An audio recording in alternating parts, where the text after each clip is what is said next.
Andy Mack and Charlie Lacey here. Andy, as you know, attended Crossroads, then NBC. So you really got 3 preachers today, because they're going to incorporate some music that goes along with the sermon, and I think that preaching will probably preach better than anything that I have to say.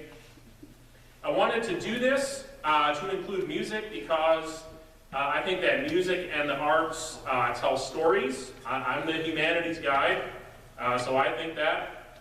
I like our chapel, especially when, not to be mean, but when professors preach, because you get to hear different perspectives on the gospel, from counseling, psychology, from business, from family and youth, and so on.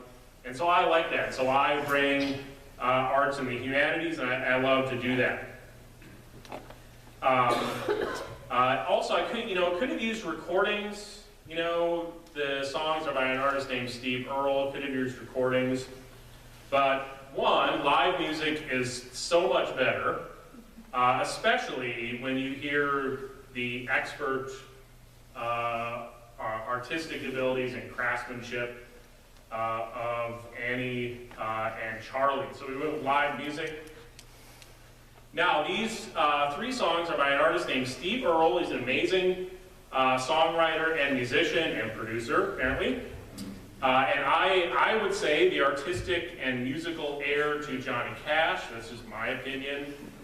But these songs are about leaving, about feeling in exile, and about coming home. So Another Town is about leaving. The Rivers of Babylon is actually an artistic rendition of Psalm 137 from Scripture about feeling in exile. And Steve's Last Ramble is about coming home. You kind of got 4 preachers today, because I'm kind of preaching from the book of Earl. Preaching from the book of Earl and from the Gospel of Mark. But I cannot thank Annie and Charlie enough for coming. And with that being said, let me just read the scripture for today from the Gospel of Mark, and then we can hear from the book of Earl. This is Mark 8:34-38. He called the crowd with his disciples and said to them, "If any want to become my followers, let them deny themselves and take up their cross and follow me. For those who want to save their life will lose it. But those who lose their life for my sake and for the sake of the gospel will save it. What will it profit them to gain the whole world and forfeit their life? Indeed, what can they give in return for their life? Those who are ashamed of me and of my words in this adulterous and sinful generation, of them the Son of Man will be ashamed when he comes in the glory of his Father with the holy angels." So we'll begin with Another Town. When I'm heading up, buddy, you ain't gonna see me around. Just as soon as I get my courage up on the way to another town. I used to walk these streets with my head held high. Now I'm always looking at the ground, but I see my feet on the outbound side, on the road to another town. And I'm gonna tell everybody I know, yeah, I'm gonna spread it around, that there's a great big world out where I go, on the road to another town. To see another city and another night, with my past behind me and my future bright. One of these days when my mind's made up and I'm sick and tired of hanging around, I'll be down that road in a cloud of dust, on the way to another town. We took a trip to some friends in Tennessee over the summer, and long car trip like that can be a little daunting. You got to think of a lot, you got to plan a lot.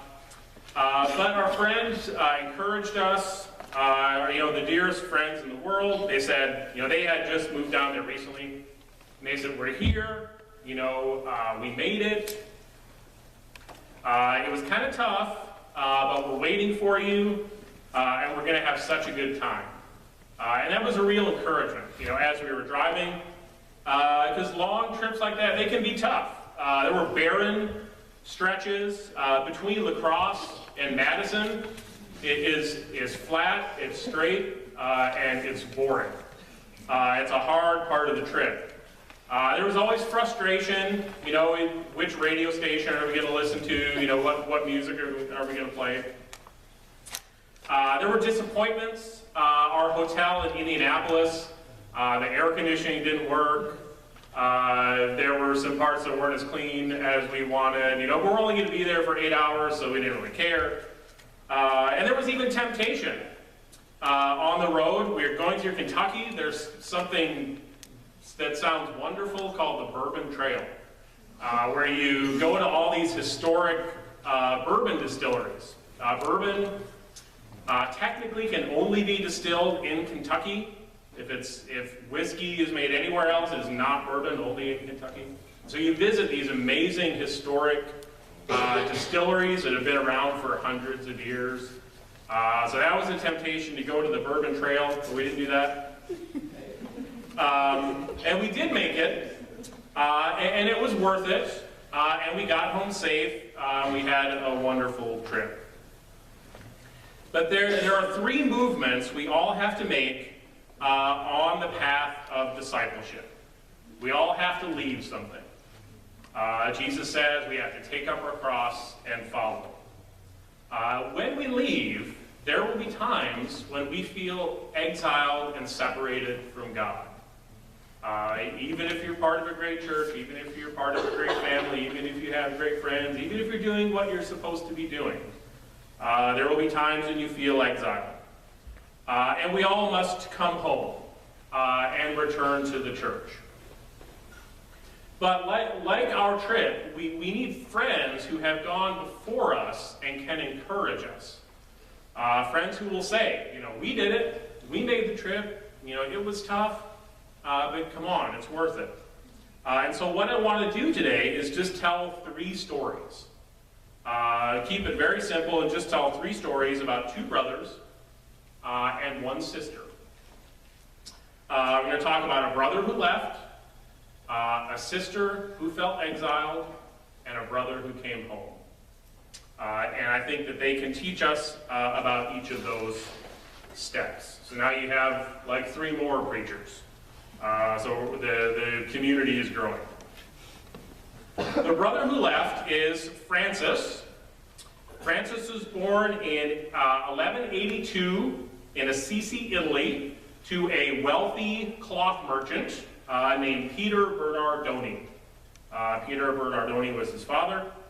Francis, his father was wealthy, family was pretty wealthy, so he was kind of a carefree young man, kind of frisky, not in a bad way. As people remember Francis, he wasn't mean, he wasn't a bad kid, but he liked sports, he liked hanging out with his friends, and he was just a carefree, nice kid. Good kid. In 1202, the city-states of Perugia and Assisi go to war. So this is a time in Italy, before Italy is unified as a country, and there's just a bunch of city-states. And they would sometimes go to war with each other for the same reasons we go to war now, sadly.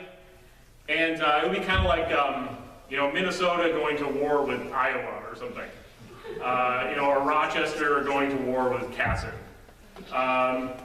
But so they went to war, and Francis, being a good young man of Assisi, goes off to fight for Assisi, and he experiences his first real hardship. He is taken prisoner in the war between Perugia and Assisi, and he is a prisoner for a year. It wasn't, the conditions weren't terrible or anything like that, but he's a prisoner for a year. That's his first real hardship. And then after he comes home, he's released from being a prisoner, and he comes home and he falls very ill. Very, very ill, like, is he going to live ill? And so that's the second real hardship that Francis Francis experiences, first being captive for a year and then being very ill. And this causes him to examine himself and think about the state of his soul. He had been sort of young and not had a lot of responsibilities, but this makes him think. And he takes his first steps to leaving. He almost goes on another military campaign for Assisi, but he thinks better of it, and he stays back to pray and to think about his life and what he wants to do. And as he is doing that he sees a leper outside the city gates of Assisi. At this time, leprosy is it's very contagious, it's very dangerous, life-threatening. So lepers were socially ostracized. And he sees a leper outside the city gates of Assisi, and he overcomes his fear, and he goes to the leper, and he embraces him, and he kisses his hand. So this is Francis starting to leave. But here's how Francis finally left for good. He's praying at a church in San Damiano, which is a town near Assisi. There's an elderly priest at this church in San Damiano, and the church structure itself is kind of in bad shape. It's falling apart. And he's looking at a crucifix, and he hears from the crucifix a voice that says, "Francis, rebuild my church. Francis, rebuild my church." And so he looks around and he sees, the church building in bad repair and this old priest who can't do much. And naturally, and I think rightly, thinks, okay, this physical structure, needs building, so I'm going to do that. So he decides to rebuild that church. Except he raises money by going to the warehouse that his father owns with all the cloth in it and selling the cloth to raise money to fix the building without his father's permission. So he goes and gets the cloth and sells it and raises money to fix the church and begins doing that. He's helping this old priest do that. And his father finds out and is outraged.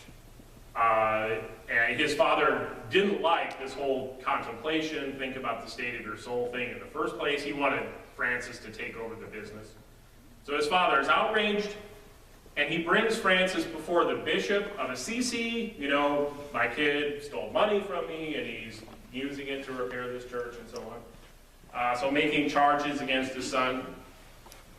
And to demonstrate his leaving for God, Francis, right there in front of the bishop and his father and whoever else was gathered, strips himself naked. Takes off all of his clothes, right there in front of everybody, as if to say, I am leaving so completely, I don't even want the clothes on my back from you. So he strips himself naked right there in front of God and everybody. The bishop takes his mantle quickly and covers him, so he's not standing there too long. And Francis says, "Up to this point, I have called Peter Bernardoni Father. Now I will say my Father in heaven." And Francis leaves at that point and continues this task of fixing up broken down churches. Except he doesn't sell the cloth in his father's warehouse anymore. He begs in the street. So he gets this really rudimentary brown tunic and begs in the street for money that he then uses to fix up these church buildings. And kind of gets a following. Some people like what he's doing and they gather around him. And he goes on to found the Franciscan order of monks. And they go on to spiritually rebuild the church through lives of poverty and simplicity and humility. They are known for caring for the poor and caring for creation. The brother who left is St. Francis of Assisi. You may know him as. Now, like Francis, we all have to leave. Probably not as dramatic. I don't want anyone getting naked in chapel, so we don't need to be as dramatic as Francis. And and it really doesn't need to be a crisis conversion. We have this model, in evangelicalism of the crisis conversion where you start doing bad things and then realize that they're bad and you come back to the church. I always remember a professor we had in graduate school who had adopted 2 little girls, and we were talking about crisis conversion. He said, I don't want them to have a crisis conversion. I don't want them to go take drugs and get in trouble and commit crimes and then come back to the church to receive forgiveness and so on. He said, I just want them to grow up loving Jesus and just never stop loving Jesus. So leaving, doesn't need to be a crisis conversion. We can just grow up loving Jesus and remain in the church. But we all have to leave someone or something to follow Christ. As the song said, we all have to put on our walking shoes and leave something. We need to make sure that we do it like Francis. Francis took the time to pray and contemplate to make sure that his leaving was about God and not about himself or his own agenda. But we all have to leave something. There may be push causes that cause us to leave. Maybe bad home life, maybe bad choices that we have made, maybe lack of direction, maybe bad influences.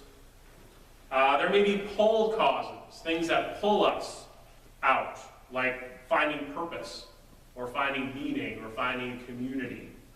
It may be gradual. Our leaving may be gradual, our leaving may be sudden. We were all called to leave and follow Christ.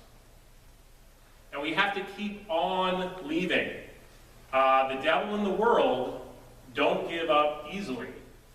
When you leave, whatever it is you have to leave, the devil and the world don't say, well, we lost another one. Just let him go, I guess. There will always be the temptation to come back to what we have left. Especially when hardship comes and we feel exiled from God. And so let's listen to the second song, Rivers of Babylon. You will recognize this as taken from Psalm 137 in the Old Testament. By the rivers of Babylon, where he sat down, and there he wept when he remembered Zion. By the rivers of Babylon, where he sat down, and there he wept when he remembers Zion. Carry us away, captivity, require from us a song. How can we thinking if a song in a strange land?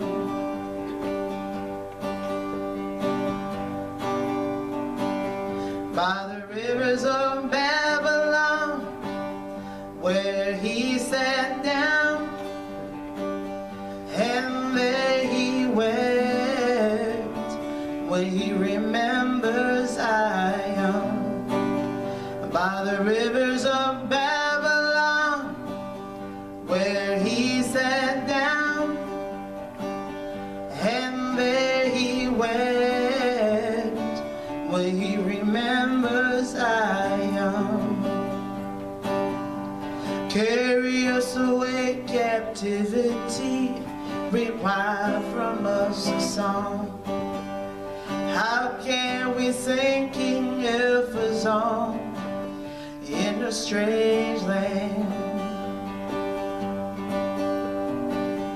By the rivers of Babylon, where he sat down, and where he wept when he remembers Zion. Who felt exiled is Agnes. She was born in 1910 in what is now the Republic of Macedonia, but early on she moved to Albania. unlike Brother Francis, by 12, Agnes was convinced that she should enter the religious life. So very young. At 18, she left to join the Sisters of Loretto as a missionary. From that point on, 18, she never again saw her mother and sister. Her father had passed away early. From 18 on, never again saw her mother or sister. So Agnes did some leaving too. She went to India to teach children, but she was very disturbed by the poverty that she found in Calcutta. And so as she's there teaching children and disturbed by this poverty, she experiences what she says is, quote, a call within the call. I was to leave the convent and to help the poor while living among them. It was an order. To fail would have been to break the faith. So in 1950, she receives permission from the Vatican to move forward with a new order called the Missionaries of Charity, who serve the poor while living among them, the poorest of the poor. Their mission is to care for, and this is from Agnes, the hungry, the naked, the homeless, the crippled, the blind, the lame, all those who feel unwanted, unloved, uncared for throughout society. People who have become a burden to society and are shunned by everyone. So this is someone who is living out their call very oppressively, but Agnes often felt exiled from God. And you wonder how. This is someone who's living her calling, being faithful to the call within the call. Agnes was tempted, I'm tempted by a lot of things. Agnes's temptation was to go back to the easy life in the convent. So this is someone who's dedicated. She's living a meaningful, purposeful life, very much within very Christ-like ministry. And so you may say, maybe she felt exiled because she was weak. Maybe she had a weak constitution. You know, she wanted to help the poor and she wanted to teach and so on. Maybe she just wasn't cut out for it. This is not a weak woman. Agnes is not a weak woman. I'm going to read you some words of Agnes from a national prayer breakfast. Every year our country has a national prayer breakfast. They get significant religious people to come in. All of our nation's leaders are gathered there. All the powerful are gathered there. The wealthy are often there. And in 1994, this is what Agnes said to the national prayer breakfast, where all of our powerful and our wealthy were gathered. Agnes said, any country that accepts abortion is not teaching its people to love, but to use any violence to get what they want. This is why the greatest destroyer of love and peace is abortion. And for this I appeal in India and I appeal everywhere. Let us bring the child back. The child is God's gift to the family. Each child is created in the special image and likeness of God for greater things, to love and to be loved. In this year of the family, we must bring the child back to the center of our care and concern. And then she makes this plea. All of our powerful, all of our wealthy are gathered. Please don't kill the child. I want the child. Please give me the child. I'm willing to accept any child who would be aborted and to give that child to a married couple who will love the child and be loved by the child. So Agnes felt exiled from God, but it is not because she was weak. Agnes also said this, however, in her private writings. She said, "There's so much deep contradiction in my soul, such deep longing for God, so deep that it is painful, a suffering continual, and yet not wanted by God, repulsed, empty, no faith, no love, no zeal. Souls hold no attraction. Heaven means nothing. To me, it looks like an empty place. The thought of it means nothing to me, and yet this torturing longing for God. Pray for me, please. that I keep smiling at him in spite of everything, for I am only his, so he has every right over me. I am perfectly happy to be a nobody, even to God. The sister who felt exiled took the name Teresa when she became a nun, and is known to us as Mother Teresa of Calcutta. Like Teresa, we will all feel exiled from God at times. If Teresa can feel exiled from God, I think that we all are going to experience that. Mother Teresa is the person, when we fall a little short of perfection, we say, well, I'm not Mother Teresa. What do you expect of me? So she can feel exiled from God. We can all feel exiled from God. There will be hardship. There will be suffering. There will be difficulties of various kinds in our lives. Maybe an illness, maybe a loss of a job, maybe an ended relationship, something like that. But I think that Teresa has something more to show us. I don't think when she is talking about her exile from God that she's just talking about those things that happen that are difficult in life. I think what Teresa shows us is that love makes us vulnerable. When you decide to love someone, you become vulnerable. And the more you love, the more vulnerable to hurt you become. If a little 12-year-old girl walked up to me on the street and said, I don't like you very much, I would feel bad. I would say, well, I'm sorry, did I do something, whatever. But I would get over it. I would shake it off and go have a coffee or something. If my daughter said that to me, that would be a deep wound. When you love, you make yourself vulnerable. And I think this is what it means when Jesus says to take up his cross daily and follow him. To love like Christ daily means becoming very vulnerable. Being vulnerable means feeling pain more acutely. The pain of the loved ones around you and the pain of the world. And that feeling pain can make us long so much for God that we feel exiled in our situation. Teresa felt exiled from God because she loved God and his children like Christ. Now, there is a way not to feel exiled. If we want to take that path, I don't think any of us want to, but there's a way to avoid pain, avoid feeling exiled, and that is not to love. To be a stone. Simon and Garfunkel have a song called I Am a Rock that says in parts, I am a rock, I am an island. I touch no one touches me. And a rock feels no pain, and an island never cries. But love exposes us to feeling exiled from God, and we need a place to go to be restored to God and to one another. So let's listen to our final song, Steve's Last Ramble, about coming home. Time I get up, the type of music we usually do is we do blues and roots, and this is a lot of this. It's very humbling and very sweet that you would think we could do that. So thank you for having us here today. And wait, let me get my lyrics, because Mr. Earl has a lot to say.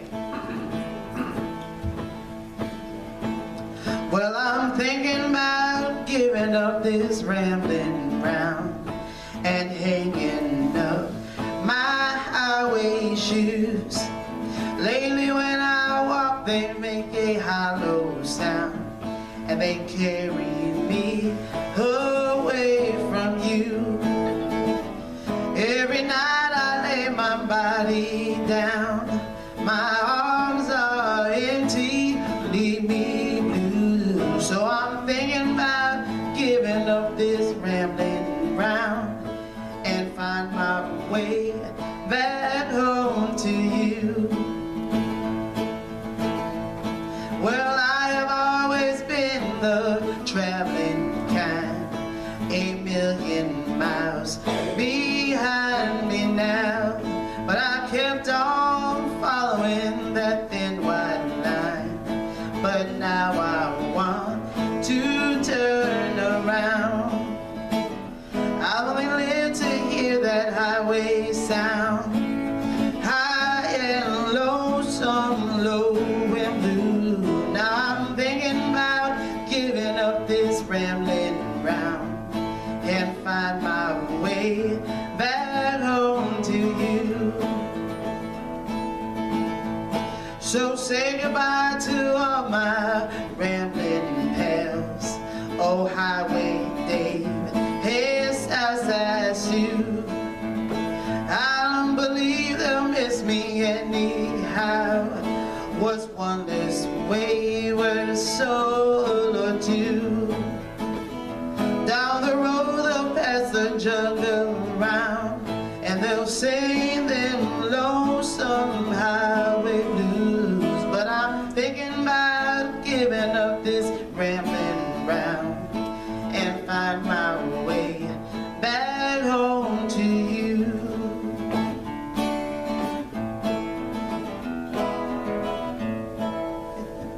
Theodore, that's with an F, not like Theodore, it sounds like Theodore, but it's with an F, Theodore. It's the Russian version of Theodore. He was born in 1821 in Moscow, to a good home. He was educated, went to a military school, got a good education. Came out and got a job as an engineer, so got an education, had a job. But Theodore wanted to write books, and he experienced some early success. In the mid-40s, like 1840s, he published his first novel called Poor Folk, which is a really cool novel of this woman and this man who love each other but they're poor, and it's their letters back and forth to each other, Poor Folk. And he was kind of seen as a rising star in the Russian literary world. But Theodore lived in Russia in the early 19th century, which was a very backwards, difficult place. In Russia in the early 19th century, while democracy was being born and capitalism was being born in Europe and in our nation, Russia was still basically a feudal state, meaning they had a czar. Czar is the Russian word for Caesar, so they had like an emperor, and they had landowners who owned, huge pieces of land, and all the people on their land, they owned those people too. They were called serfs, and so when you were a landowner, you measured the size of your estate in souls. They would say, how big is your estate? Oh, 200 souls, because you owned the 200 people on that land. And, being a young, educated kid, Dustin, don't want to give away. just blew it for you guys. Theodore didn't like that, and he wanted the capitalism, he wanted the democracy, the representative government that he saw in Europe. And so he became part of a group that was actively planning to overthrow the government. It was called the Petrashevsky Circle, and he became part of that. It was unclear, it was a small group, it was unclear what they were really going to do, if they were going to overthrow an entire country, but they were planning it. And he is arrested, he is found out, he is arrested with some other people in the Petrashevsky Circle. He is tried and he is sentenced to death by firing squad. And the day for his execution, and the other people in the Petrashevsky Circle arrives, and they're lined up, and there's like 9 of them, and so they have groups of 3, they're going to kill them in groups of 3. And the first 3 are already tied up to the poles, and they're getting ready to shoot them. And Dustin, I did my master's thesis on this guy, so I always want to say this. But Theodore's in the second group, and so he figures he has 5 minutes to live. They got 5 minutes to live, and he makes a plan. He's like, I'm going to spend 1 minute, I'm going to think about my family. I'm going to take another minute and just think about the things I've done in life. what I've accomplished, have I been a good person, I'm going to take a minute and just think about, just be aware of the world around me, hear the birds, look at the sky, feel the breeze on my face. So he's planning what he's going to do with his last 5 minutes. And a messenger from the Tsar rides in on horseback and says, the Tsar has been merciful to you and decided to spare your lives, even though you were, planning on overthrowing him and so on. And so their sentence is commuted from execution to a work camp in Siberia, which is maybe not much better. He goes to a work camp in Siberia. Conditions are terrible. They don't have adequate clothing. They don't have adequate food. They don't have adequate shelter. Siberia is extremely cold, extremely desolate. And Fyodor is called a dangerous prisoner, so he's given the label of dangerous prisoner. So he always has shackles on. There's no point in the day when he does not have shackles on his hands and feet. And so he is in Siberia, and this is how Fyodor comes home. There is a church there that has a ministry giving New Testaments to prisoners. And so they would come up to the gates, and they would hand New Testaments through the gates, and Fyodor gets one of those New Testaments. He had not been irreligious before, but he had just been sort of nominally religious. But he gets this New Testament, and he reads it over and over, front to back, up and down. That's all he has to read, is really all he has to do. So he just reads the New Testament over and over, and he is drawn into the gospel, and Fyodor embraces Christ while they're in prison. And he is released from prison after 8 years of this really hard labor in this work camp, and he comes home to the Russian Orthodox Church, believing now that the gospel is the only hope for Russia. Not capitalism, not democracy, not representative government, but the gospel. And but being a writer, this belief pours out of him in some of the greatest novels ever written. He writes Crime and Punishment. He writes Notes from Underground first. Then he writes Crime and Punishment. Then he writes The Idiot. Then he writes The Adolescent. Then he writes Demons. Then he writes Brothers Karamazov. Two of those, Crime and Punishment and Brothers Karamazov, are considered by many to be two of the top 5 novels ever written, ever. And so this is how Fyodor comes home. And he is considered by many to be the greatest novelist of all time. The brother who came home is Fyodor Dostoevsky, the Russian novelist. Now, like Fyodor, we all have to come home to the church and hang up our highway shoes.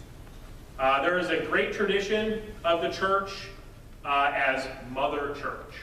There's a great tradition of calling church Mother Church, our home.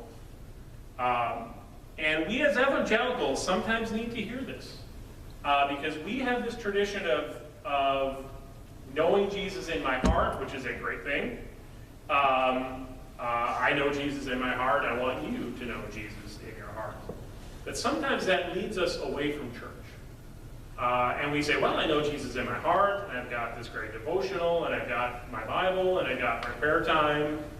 I don't really need to go to church. Now, I get everything I need, from my private time with Jesus and so on. So church is kind of optional. It's fun. My friends are there. There's good music. The preaching is entertaining. Sometimes, not today, sadly. But the preaching is entertaining, so I go because it's my favorite club. But if there's a Sunday I don't want to go to my favorite club, I can stay home and watch football or sleep or whatever. Just today, heard a story from my wife about a friend who said, I feel like I've gotten to a place in spirituality where I don't really need the institutional church. I'm there. Me and Jesus are so close. I don't really need to go to an institution to know Jesus, because I know him in my heart. but we have to come home to Mother Church. It is where we are nourished, it is where we are protected, it is where we are formed, it is where we are restored, it is where we are healed. Home is where we learn to see ourselves, where we learn to see the world, and where we learn to see God. The church is where we become disciples. And all the parts of the liturgy play a role in this. From gathering and greeting, to the songs, to the prayer, to offering peace, to the giving, to the communion, to the word, to the sermon. In the liturgy, we rehearse and we recite the story of the gospel, and we find our part to play in that story. So we've seen three movements on the way to discipleship: leaving, feeling exiled, and coming home. But we have friends who have completed the way of discipleship and can encourage us. Brother Francis, who left. Sister Teresa, who felt exiled. Brother Theodore, who came home. Can you hear them? They're saying, we're here. We made it. It was tough, but we're waiting for you. And we're going to have such a good time. Let me close with a benediction. The grace of the Lord Jesus Christ, the love of God, and the communion of the Holy Spirit be with all of you.